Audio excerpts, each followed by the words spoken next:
I'm Sandy Carger, and my husband has frontotemporal dementia. My name is Jamie Arking, and my father has frontotemporal dementia. My name is Diane Fayon. My husband Bill has frontotemporal degeneration, or FTD.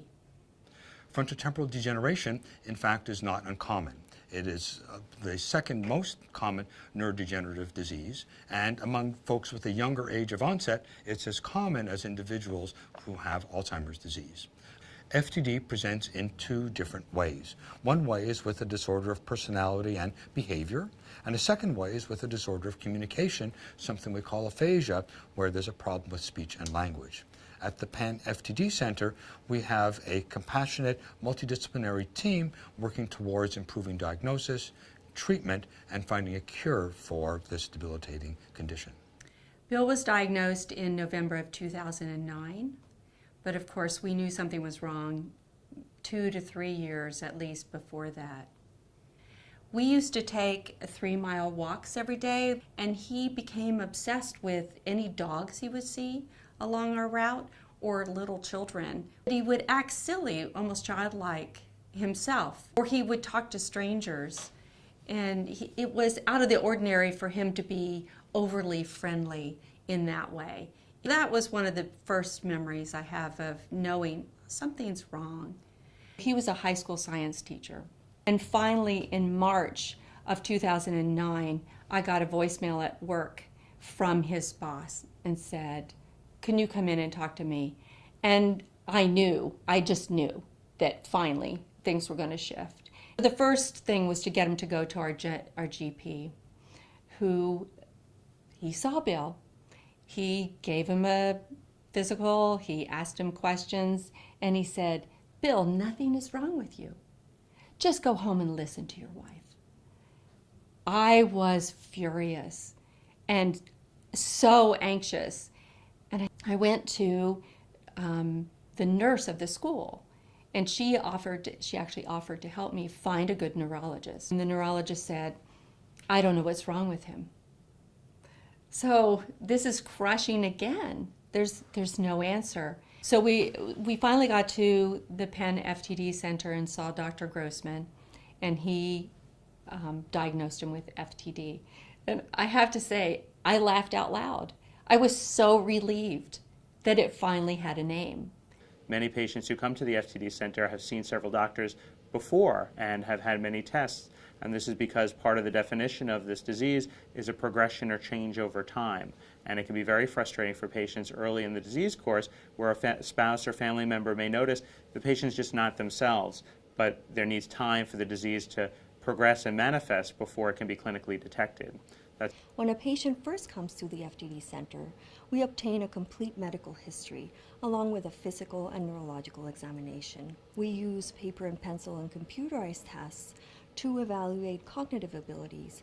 We also use questionnaires and caregiver interviews to assess behavioral problems that are common in FTD. My husband was officially diagnosed with FTD, I'd say about 8 years ago. The thing that impressed me so much was that in the first initial interview, Dr. Grossman spent, I think, probably an hour and a half or more talking with Bob. I had MRIs. He didn't look at the MRI initially. He did the interview, did his test, cognitive testing. The very end, he said, "I think I know what this is. Let me see the MRI." He put the MRI up, was right there. I was like a deer in the headlights. At that point, I was told, get your affairs in order. We can't tell you what this is going to look like. I can give you sort of a ballpark explanation of what you might go through. So it was very, very frightening. And then it was very sad. It was extremely sad to think that this man was losing before my eyes very gradually who he is, who he was. I think as I look back, I keep cycling through those feelings. They're never resolved. I'll get to a point and I'll think, oh, I'm through the grief process. Or I'm through being frightened. I'm finished with that. I'm going to move on now. I've accepted it. It doesn't happen because the loss is incremental. And as you go through each loss, you sort of automatically revisit all of those feelings all over again. It's changed our lives in terms of what I think about the future. I have found myself becoming much more centered on one day at a time And it's changed the freedom of, say, as the caregiver, my thinking and what I can do, and what I thought when I retired we would both do together. The other thing that has changed is certainly our inability to travel on big trips. I try to keep things extremely structured because things work better that way, but I have to be careful planning things. You know, how much can we do in a day, or how much can he do in a day? I think the FTD Center was the key in helping me move forward. The medical information that I received, that was one piece. The clinical aspect of this, the education, the conferences. I think the biggest challenge for FTD treatment is getting the support and resources to caregivers. The brunt of this disease falls solely on those closest to the individual with the disease, unfortunately, and it is very difficult to navigate the healthcare system and obtain the types of resources to give structure to a patient's day-to-day life and to help a caregiver keep a patient safe and cognitively stimulated. So in the Penn FTD Center, we spend a lot of time talking to patients and families about their symptoms, treatment, and prognosis. And I think that this allows the patient and the family to have the knowledge to be able to make informed decisions about their care.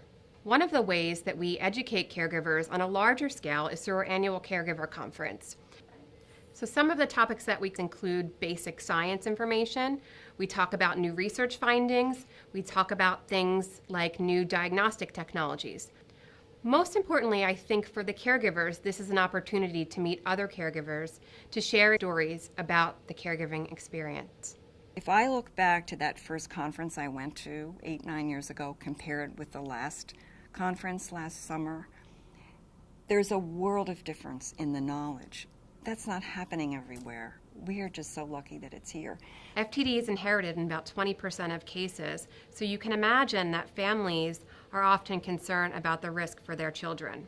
If there is a concern for an inherited form of FTD, we have a genetic counselor who can talk to the family about options for genetic testing. My father was diagnosed with FTD in June of 2013. So Penn offers genetic testing for this disease. And after my father's diagnosis, I needed to know whether or not I had the same mutation as my father. The process through Penn was quite easy. You meet with a genetic counselor. She explains that just because you have the mutation does not mean that you are definitely going to come down with FTD. Are you sure you want to know? Because this is, once you know, you cannot take back that information. Blood was drawn, and you're sent home, and you come back, I think, a month later, and you go in, and you sit down with the genetic counselor again. She told me that, yes, I have the same mutation that my father has. While I thought that it would not be a problem to know it, it was one of the most difficult things for me to hear.